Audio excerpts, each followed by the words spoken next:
Gloire à Dieu. Je vous salue tous dans le nom de notre Seigneur, de notre Sauveur, de notre Maître et de notre Dieu.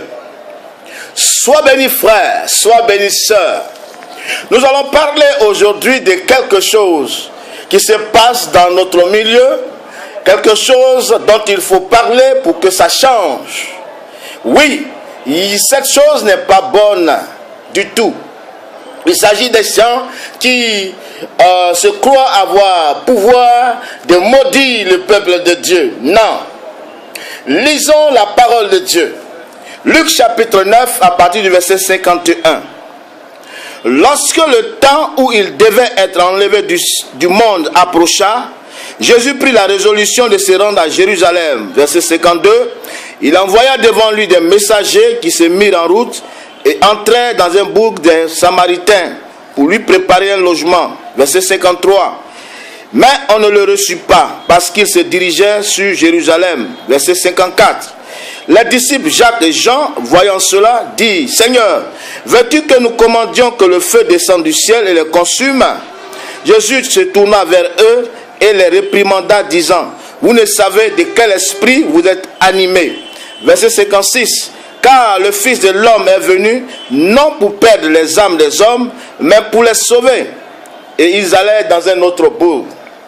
Gloire à Dieu. Oui, nous allons parler de cela. Parce que il y a des gens qui ne savent pas de quel esprit ils sont animés.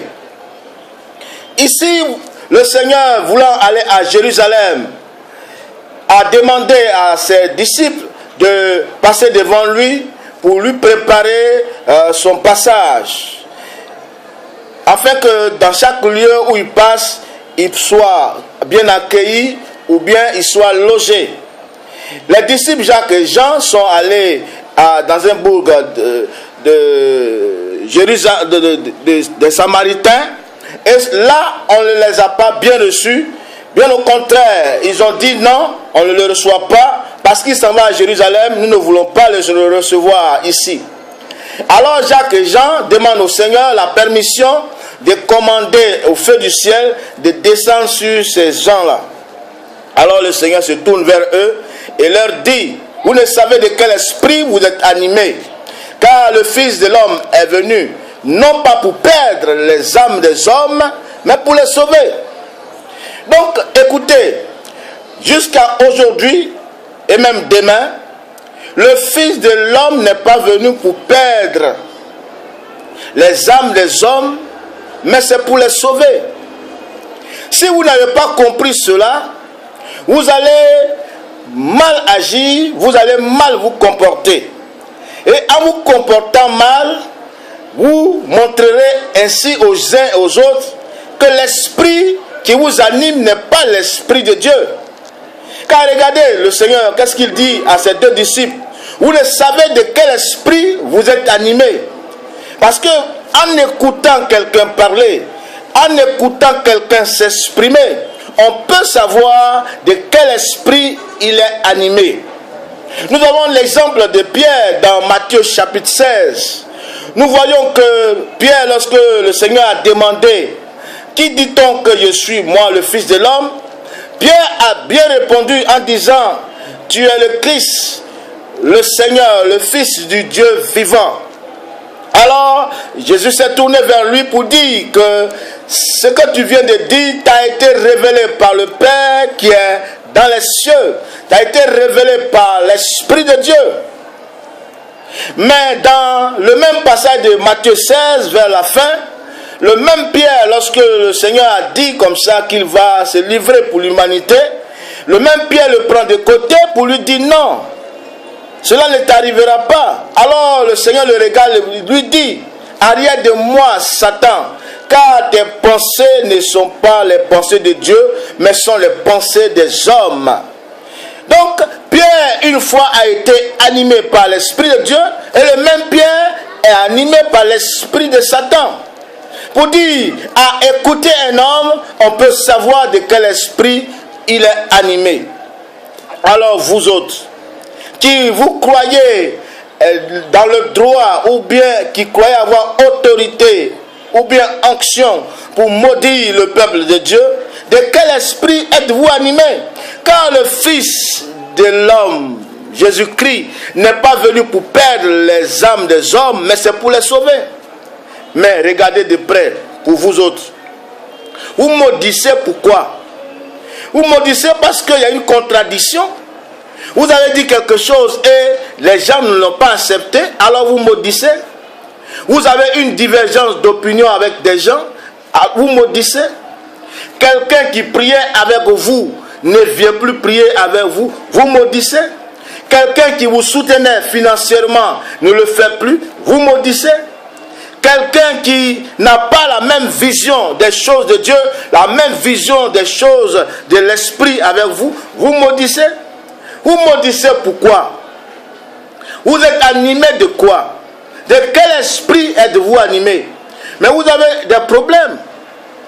Parce que si vous n'acceptez pas la contradiction, si vous n'acceptez pas une divergence d'opinion, alors que la Bible dit dans Romains chapitre 14 qu'on peut avoir diverses opinions, et ce n'est pas parce qu'on n'a pas la même opinion qu'on est forcément des ennemis. Si vous ne comprenez pas cela, c'est que vous ne comprenez pas les choses de Dieu.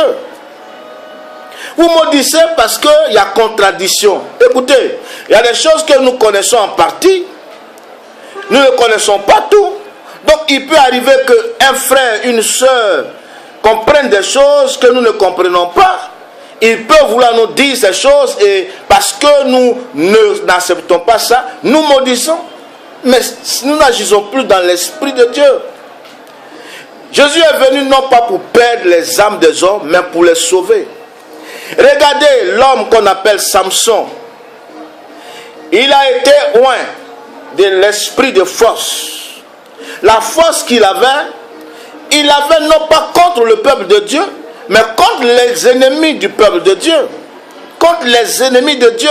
Et jamais vous n'avez vu Samson aller contre le peuple de Dieu avec sa force. Jamais. Même un jour où le peuple a demandé à l'attacher pour l'emmener dans le camp ennemi pour ne pas que sa présence dans leur camp crée un problème, il a accepté qu'on l'attache. Mais vous n'acceptez pas des contradictions parce que déjà vous croyez, je ne sais pas, infaillible, vous croyez des sachants, alors que votre connaissance est limitée.